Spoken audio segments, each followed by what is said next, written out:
BRS working president మాజీ మంత్రి కేటీఆర్ పై ఏసీబీకి మరో ఫిర్యాదు అందింది. ఓఆర్ఆర్ టోల్ అక్రమాలపై విచారణ జరపాలని వనపర్తి జిల్లా వాసి యుగేందర్ ఫిర్యాదు చేశారు. ఓఆర్ఆర్ టెండర్లలో అక్రమాలు జరిగాయని ఆరోపించారు. ఈ వ్యవహారంపై విచారణ జరిపి చర్యలు తీసుకోవాలన్నారు.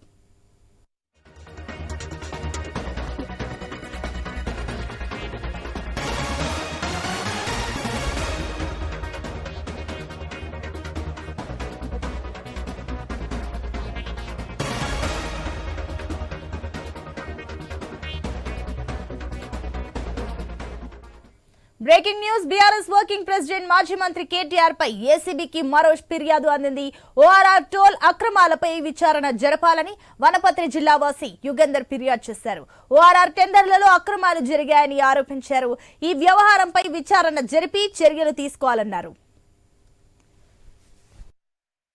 టోల్ లీజ్ అక్రమాలపై కూడా విచారణ జరపాలని బీసీ పొలిటికల్ జేఏసీ ఆధ్వర్యంలో నేడు ఏసీబీ డీజీకి ఫిర్యాదు చేయడం జరిగింది. ఎందుకంటే కేవలం 55 కోట్లదే ఈ రోజు విచారణ చేస్తా ఉన్నారు. కానీ మరి ఓఆర్ఆర్ టోల్ లీజు 7,380 కోట్లకు 30 సంవత్సరాలు ఎట్లా కట్టబెట్టింది బీఆర్ సర్కార్. మళ్ళీ ఐఆర్బీ సంస్థ వాళ్ళకి ఇచ్చినందుకు 25 కోట్ల ఎలక్టోరల్ బాండ్ కానీ పార్టీకి ఇచ్చింది. వ్యక్తిగతంగా కూడా కేటీఆర్ గారికి 1,000 కోట్ల పైన ఇచ్చినట్లు కూడా ఈ రోజు ఆరోపణలు వినిపిస్తా ఉన్నాయి. ఆ తర్వాత కైటెక్ గార్మెంట్స్ గానీ, వరంగల్ యూనిట్ గానీ, హైదరాబాద్ యూనిట్ గానీ 10 లక్షలకు 10 కోట్లు 15 కోట్లు కూడా ఈ రోజు ఎలక్టోరల్ బాండ్ కొని బీఆర్ఎస్ పార్టీకి ఇచ్చిన విషయం అందరూ తెలిసిందే. మరి ఈ రోజు అధికారంలో ఉండి అధికార దుర్వినియోగ పాల్పడినటువంటి కేటీఆర్ పైన ఈ రోజు ఏసీబీ కేసులు. బీఆర్ఎస్ వర్కింగ్ ప్రెసిడెంట్ మాజీ మంత్రి కేటీఆర్ పై ఏసీబీకి మరో ఫిర్యాదు అందింది. దీనికి సంబంధించి మరిన్ని డీటెయిల్స్ మా కరెస్పాండెంట్ రవిచంద్ర అందిస్తారు. రవిచంద్ర, దీనికి సంబంధించిన డీటెయిల్స్ ఏంటి? కేటీఆర్ పై మరో కేసు ఫిర్యాదు అందినట్లు తెలుస్తుంది. ఏంటి దీనికి సంబంధించిన డీటెయిల్స్? అయితే సునీత, కొద్దిసేపటి క్రితమే Telangana BC JAC political JAC చైర్మన్గా ఉన్న యుగేందర్ గౌడ్ ఫిర్యాదు చేసిపోయారు.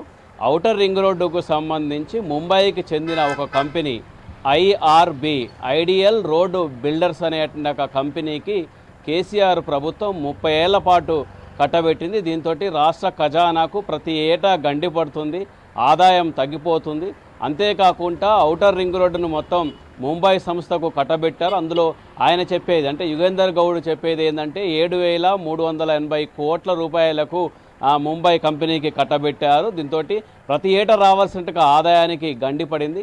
అంతేకాకుండా ఔటర్ రింగ్ రోడ్డు అంటే ఆదాయం వచ్చే ఏరియాను రోడ్డును మాత్రము ముంబై సంస్థకు కట్టబెట్టారు. ఆ పక్కన ఉన్నటువంటి సర్వీస్ రోడ్డు కావచ్చు, ముఖ్యంగా గ్రీనరీ కావచ్చు, మెయింటెనెన్స్ కావచ్చు, అంటే చెట్లను బతికించేందుకు నీళ్లు పోయటం, మట్టి, ఇదంతా ఈ ఏర్పాట్లంతా హెచ్ఎండిఏకు కట్టబెట్టారు. అంటే ఆదాయం వచ్చేట ఓనర్లనేమో ఐఆర్బి సంస్థకు కట్టబెట్టారు. ఖర్చుతో కూడుకున్నటువంటి ప్రాంతాన్ని మొత్తం హెచ్ఎండిఏ పరిధికి కట్టబెట్టారు. దీంతో తెలంగాణ రాష్ట్రానికి నష్టదాయకం. ఎందుకంటే ఇదంతా ఖర్చేమో హెచ్ఎండిఏ భరించాలి, ఆదాయమేమో ఐఆర్బి సంస్థ గడించాలి.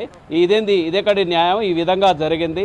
అప్పట్లో కేటీఆర్ దీనికి మున్సిపల్ శాఖ మంత్రి ఉన్నారు, ఆయన కనుసన్నల్లోనే జరిగింది ఇది అనే కోణంలో ఆయన వచ్చేసి ఫిర్యాదు చేసి వెళ్ళిపోయారు. మన వెనకాల కనిపిస్తుంది ఏసీబీ ఆఫీసు. ఇదే ఏసీబీ ఆఫీసులో ఒక పక్క ఐఏఎస్ అరవింద్ కుమార్ విచారణ కొనసాగుతున్న సమయంలో యుగేందర్ గౌడ్ వచ్చేసి ఫిర్యాదు చేసి వెళ్ళిపోయారు. అంతేకాకుండా దీని వెనకాల కూడా చాలా క్విడ్ ప్రోకో కూడా ఉంది అని ఆయన వెల్లడిస్తున్నారు. ఆయన అనుమానం వ్యక్తం చేస్తున్నారు, ఆయన ఆరోపణలు చేస్తున్నారు. ఏంటంటే ఈ విధంగా కట్టబెట్టిన తర్వాత మళ్ళీ బీఆర్ఎస్ పార్టీకి ఎలక్టోరల్ బాండ్స్ వచ్చాయి. అంతేకాకుండా కైటెక్స్ అనే కంపెనీ కూడా అటు వరంగల్లో కావచ్చు, ఇటు రంగారెడ్డి జిల్లాలో కొన్ని భూములు కట్టబెట్టారు.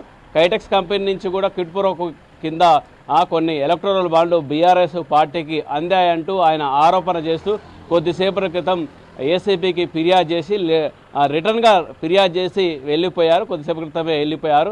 దీంతో ఏసీబీ ఈ కేసు విషయంలో కూడా విచారణ చేసేట అవకాశం ఉందా లేదా అనేది తెలవాల్సిందే. ఇదే అంశానికి సంబంధించి ఇదే ఔటర్ రింగ్ రోడ్డుకి సంబంధించి 10 రోజుల క్రితం జరిగినట్టుగా అసెంబ్లీ సమావేశంలో కూడా చర్చ జరిగింది, వాడివేడి చర్చ జరిగింది. హరీష్ రావు ఇదే అంశానికి సంబంధించి ఔటర్ రింగ్ రోడ్డు దమ్ముంటే రద్దు చేయండి అంటూ సీఎం రేవంత్ రెడ్డికి సవాలు విసిరినట్టు సమయంలో స్పాంటేనియస్గా సీఎం రేవంత్ రెడ్డి కూడా సిట్ విచారణకు స్పెషల్ ఇన్వెస్టిగేషన్ టీం విచారణకు ఆదేశించారు రేవంత్ రెడ్డి. దీంతో విచారణ చేయాల్సి ఉంది. అయితే సిట్టు విచారణ చేస్తుందా? ఇప్పుడు యుగేందర్ గౌడ్ కంప్లైంట్ చేశారు కాబట్టి మరి ఏసీబీ విచారణ చేస్తుందా? ఏ సంస్థ అంటే ఏ దర్యాప్తు సంస్థ విచారణ చేస్తుంది? సిట్టు చేస్తుందా లేదా ఏసీబీ చేస్తుందా కూడా చూడాల్సి ఉంది. అంతేకాకుండా అందులో కిట్ ప్రోకో కింద కొంత విరాళాలు కూడా బీఆర్ఎస్ పార్టీకి వచ్చాయన్న ఆరోపణలు కూడా ఉన్నాయి.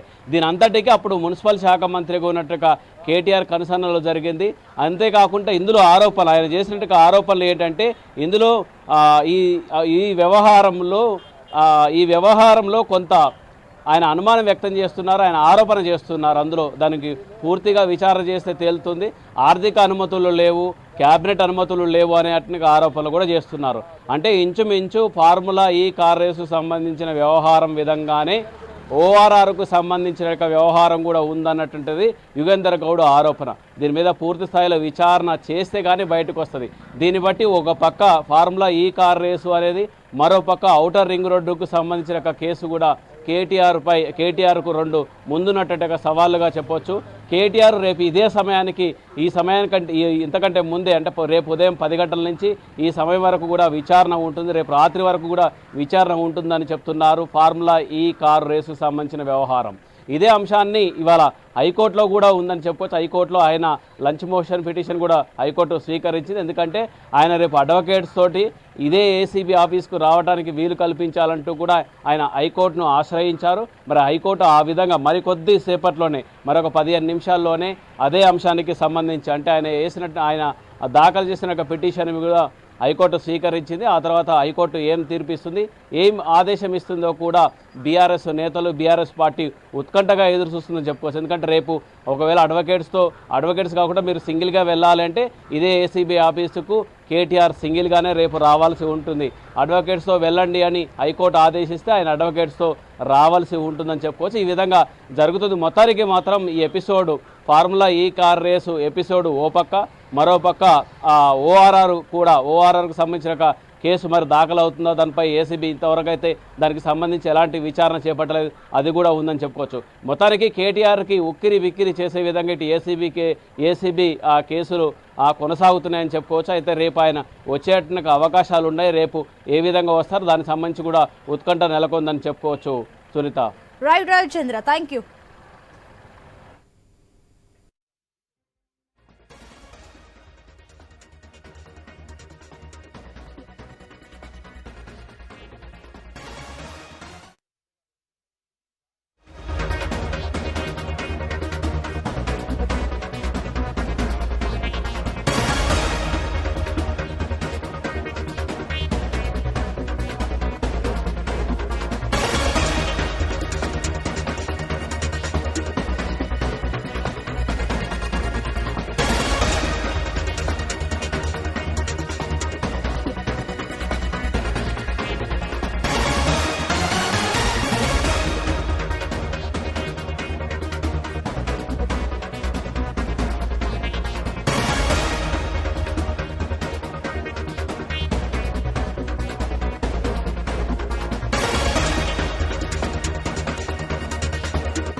Breaking news. Formula E car race కేసులో ఈడీ దూకుడుగా వెళ్తుంది.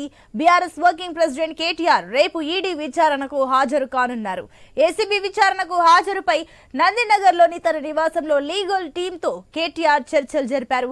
కాసేపట్లో కేటీఆర్ లంచ్ మోషన్ పిటిషన్ పై హైకోర్టులో విచారణ జరగనుంది. ఏసీబీ విచారణకు లాయర్ను అనుమతించాలని ఆయన పిటిషన్ వేశారు.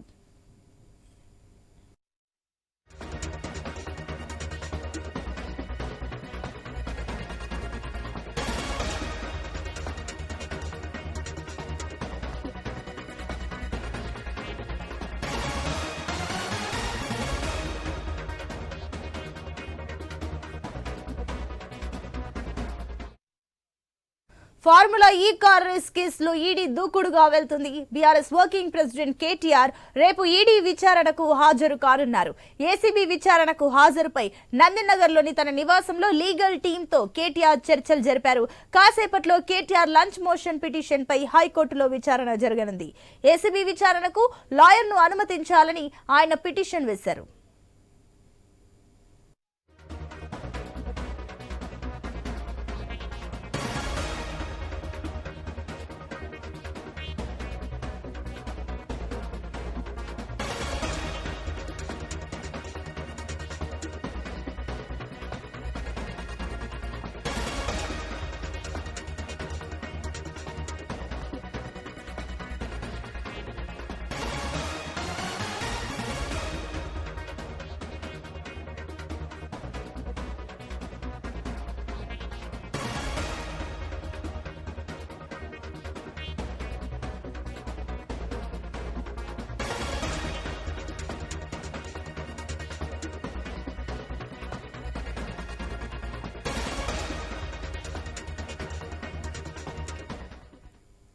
ఇసుక ఫార్ములా ఈ కార్ రేసు కేసులో ఈడీ దూకుడుగా వెళ్తుంది. బీఆర్ఎస్ వర్కింగ్ ప్రెసిడెంట్ కేటీఆర్ రేపు ఈడీ విచారణకు హాజరు కానున్నారు.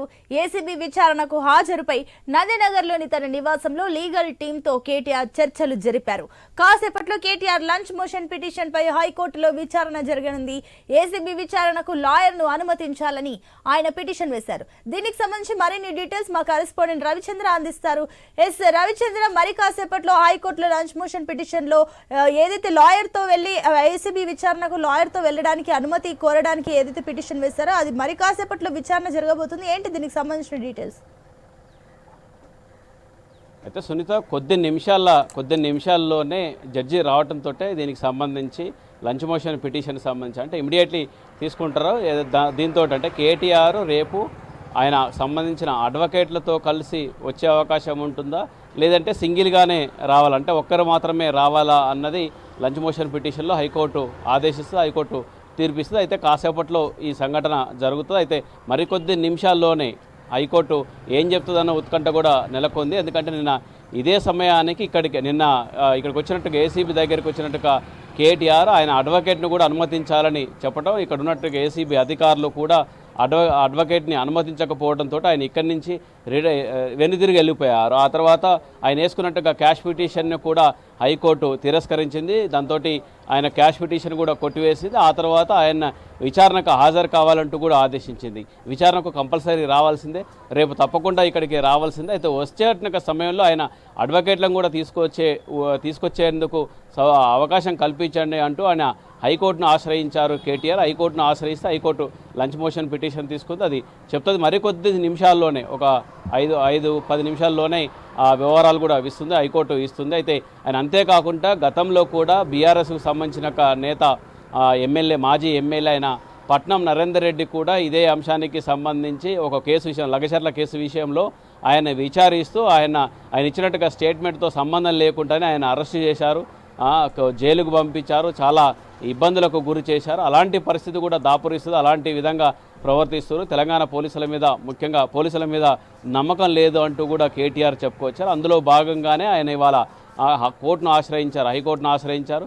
హైకోర్టు ఏం చెప్తుందన్న ఉత్కంఠ అటు బీఆర్ఎస్ వర్గాల్లో కేసీఆర్లో కూడా టెన్షన్ నెలకొందని చెప్పుకోవచ్చు. ఎందుకంటే గతంలో ఇదే అంశానికి సంబంధించి చాలా కేసుల విషయంలో ఈడీ కావచ్చు, దాంతోపాటు ఏసీబీ కావచ్చు, ఇలాంటి దర్యాప్తు సంస్థలు చేపట్టిన కేసుల విషయంలో ఎన్ని అంశాల్లో అడ్వకేట్లతో కలిసి వెళ్ళినట్టు సందర్భాలు ఉన్నాయి, అడ్వకేట్లు లేకుండా వెళ్ళినట్టు సందర్భాలు ఎప్పుడు ఉంటాయి, మొదట్లో ఉంటాయా చివరిలో ఉంటాయా, అసలు ఉంటుందా అవకాశం అనేది కూడా కోర్టులో వాదనలు కొనసాగితే కోర్టు ఆ అంశాన్ని కూడా కోర్టు చేస్తుంది. గత ఉన్నట్టుగా కేసుల్ని కేసు స్టడీ చేసేసి ఆదేశించేట అవకాశాలు ఉన్నాయి. ఎందుకంటే నిన్న ఇదే అంశంతో ఆయన రాలేదు కాబట్టి అడ్వకేట్స్ తోటి వెళ్ళేటట్టుగా వెసులుబాటు కల్పిస్తుందా, లేదంటే అడ్వకేట్లను అందుబాటులో ఉంచేసి అంటే 2 విధాలుగా ఉంటుంది. అడ్వకేట్ల విషయంలో కూడా కనుచూపు మేరలో అడ్వకేట్లో ఉంచవచ్చు. అంతేకాకుండా హియరింగ్ కూడా అంటే 2 విధాలుగా అంటే వింటూ కూడా అడ్వకేట్స్ ఉండే సౌకర్యం ఉంటుంది, కనుచూపు మేరలో కూడా అడ్వకేట్ ఉండేట విధంగా ఉంటుంది. ఎందుకంటే ఆయన విచారించేట సమయంలో అడ్వకేట్ చూసే విధంగా కల్పిస్తారు, అడ్వకేట్ వీరే విధంగా కూడా కల్పిస్తారు. మరి ఈ విధంగా ఏ విధంగా హైకోర్టు కల్పిస్తుంది అనేది కూడా చూడాల్సి ఉంటుంది. ఆయన ఇచ్చినట్టుగా ఇవాళ లంచ్ మోషన్ పిటిషన్లో ఏం చెప్తుంది, అసలు ఎవరు అడ్వకేట్ వద్దు మీరు సింగిల్గానే వెళ్ళాలని చెప్తే ఆయన సింగిల్గానే రావాల్సి ఉంటుంది, ఖచ్చితంగా విచారణకు రావాల్సి ఉంటుంది. ఎందుకంటే ఆయన నిన్న ప్రధానంగా ఇక్కడికి వచ్చినప్పుడు అడ్వకేట్ ఉంటేనే వస్తారు, నా అడ్వకేట్తో కలిసి వస్తారు, లేదంటే తిరిగి వెళ్ళిపోతారన్నారు, తిరిగి వెళ్ళిపోయారు, రిటర్న్గా కొంత సమాచారం ఇచ్చేసారు, వెళ్ళిపోయారు. ఆ తర్వాత ఏసీబీ అధికారులు కూడా కోర్టు దృష్టికి ఈ కేటీఆర్ సహకరించట్లేరన్న అంశాన్ని కోర్టు దృష్టికి తీసుకెళ్లారు. దీంతో ఇవాళ లంచ్ మోషన్ పిటిషన్ కూడా ఆయన వేశారు, దాన్ని కూడా హైకోర్టు స్వీకరించింది. హైకోర్టు కాసేపట్లో ఆ అంశాన్ని ఆదేశిస్తుంది. ఏ విధంగా అనేది కూడా ఉత్కంఠ ఉందని చెప్పుకోవచ్చు. మొత్తానికి ఈ విధంగా ఏసీబీ మరోపక్క 16వ తేదీన ఈడీ ముందుకు కూడా కేటీఆర్ హాజరు కావాల్సి ఉంది. ఇప్పుడు ప్రస్తుతానికి విచారణ కొనసాగుతుంది. ఇదే ఫార్ములా ఈ కార్ రేసుకు సంబంధించిన అంశంలో కూడా ఇవాళ ఐఏఎస్ అరవింద్ కుమార్ని ఆయన విచారిస్తుంది. సుమారు 5 గంటల సమయం అవుతుంది ఆయన్ని విచారించబట్టి. ఉదయం 10 గంటల నుంచి 5 గంటల పాటు విచారణ కొనసాగుతూనే ఉంది. ప్రశ్నల వర్షం కురిపిస్తూ సుమారు 50 రకాల ప్రశ్నలు తయారు చేసినట్టు తెలుస్తుంది. ఎందుకంటే ఇవాళ ఐఏఎస్ అరవింద్ కుమార్ ఇచ్చేటట్టుగా వాంగ్మూలం, ఆయన ఇచ్చేటట్టుగా స్టేట్మెంట్ రేపు కేటీఆర్ పై కూడా ఉంటుందని చెప్పుకోండి. ఎందుకంటే అరవింద్ కుమార్ కేటీఆర్ ఆదేశాల మేరకే, అప్పుడు కేటీఆర్ మున్సిపల్ శాఖ మంత్రి కాబట్టి ఆయన ఆదేశాల మేరకే మేము ఈ నిర్ణయం తీసుకున్నాం, శాఖ పరంగా ఈ నిర్ణయం తీసుకున్నామని చెప్తారా, లేకపోతే శాఖపరమైన నిర్ణయాలు మేమే తీసుకున్నాము అనే చెప్తారా? దీన్ని బట్టేసి కూడా రేపు కేటీఆర్ కూడా ప్రశ్నలు ఉంటాయి.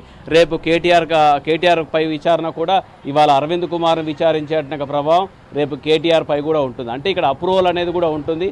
ఒక కేసు అంశంలో కొంతమందిని మీద కేసులు నమోదైనప్పుడు A1, 2, 3, 4 ఇలాంటివి ఉన్నప్పుడు అందులో ఎవరో ఒకరు అప్రూవ్, అంటే ఎవరో ఒకరు పూర్తి వివరాలు ఇస్తే దాన్ని అప్రూవ్ అంటారు. మరి అరవింద్ కుమార్ అప్రూవ్గా మారతారా? అంటే ఆ అంశాలన్నింటినీ ఏం జరిగిందనేది పూసగుచ్చినట్లు ఏసీబీకి చెప్తే ఆ తర్వాత రేపు కేటీఆర్ను కూడా ఇదే అంశాన్ని ప్రశ్నిస్తారు. దాంతో ఆ కేటీఆర్కు సంబంధించి మీరే నిర్ణయం తీసుకున్నారనేది మీ ఆ రోజు విధుల్లో ఉన్నటువంటి అధికారులు, ప్రిన్సిపల్, ముఖ్యంగా మున్సిపల్ డిపార్ట్మెంట్లో చీఫ్ సెక్రటరీగా పనిచేశారు. అంటే పురపాలక శాఖలో ఆయన అప్పట్లో అరవింద్ కుమార్. దాంతో ఆయన మంచి కీలకమైన శాఖ. ఆయన చేసినటువంటి ఒక పని మంత్రి నిర్ణయం ప్రకారం మేము నడుచుకున్నామని చెప్తే మాత్రం మంత్రికే ఉంటుంది, మంత్రి మీదనే ఉంటుంది ఆ అపవాదు. దీంతో మీ ఆదేశాల మేరకే కొనసాగిందని చెప్తున్నారు. అంతేకాకుండా కేటీఆర్ వర్షన్ కూడా వినాల్సి ఉంటుంది. కేటీఆర్ కూడా చాలా సింపుల్ కేసుగా ఇది ఒక లొటపీసు కేసు అని చెప్పుకొచ్చారు. దాంట్లో ఏమీ లేదు, ఒక రూపాయి కూడా ఫ్రాడ్ జరగలేదు. ఈవెంట్ చేపట్టాం, ఈవెంట్ అయిపోయింది, ఈవెంట్స్ దానికి చేశాం, అందులో ప్రభుత్వం నిర్ణయం తీసుకుంది, HMDA నిధులు ఇచ్చేసేది, ఈ విధంగా అంటూ చెప్పుకొచ్చారు కేటీఆర్ కూడా. కేటీఆర్ వర్షన్ ఆ విధంగా ఉంది. అయితే బాగానే ఉంది, నిధులంతా బాగానే ఉంది, బాగానే పంపించారు, బాగానే ఉంది. కాకపోతే విదేశీ సంస్థలకు వెళ్ళినప్పుడు మాత్రం కొంత సిస్టాన్ని ఫాలో కావాల్సి ఉంటుంది పరిపాలనా పరంగా. అందులో మున్సిపల్ శాఖ, ముఖ్యంగా ఆర్థిక శాఖ అనుమతులు తీసుకోవాల్సి ఉంటుంది. ఒక దేశం నుంచి కరెన్సీ మార్పిడి జరిగినప్పుడు RBI కూడా 10 కోట్లకు దాటితే RBI అనుమతి కూడా తీసుకోవాల్సిందే.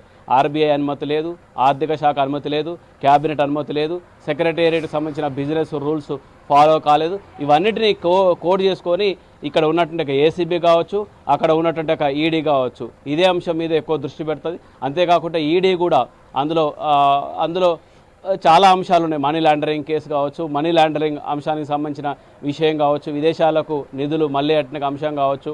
అంతేకాకుండా మరొక అంశం కూడా ఇందులో ఉందని చెప్పుకోవచ్చు. FEO కంపెనీకి సిస్టర్ కన్సర్న్గా ఉన్నటువంటి గ్రీన్కో కంపెనీకి నుంచి బీఆర్ఎస్ పార్టీకి విరాళాలు కూడా, వాటిని ఎలక్టోరల్ బాండ్స్ రూపంలో అందాయి. వాటికి సంబంధించి కూడా ఆరోపణలు ఉంది. అది కూడా విచారణ చేపట్టాల్సి ఉంటుందని చెప్పుకోవచ్చు.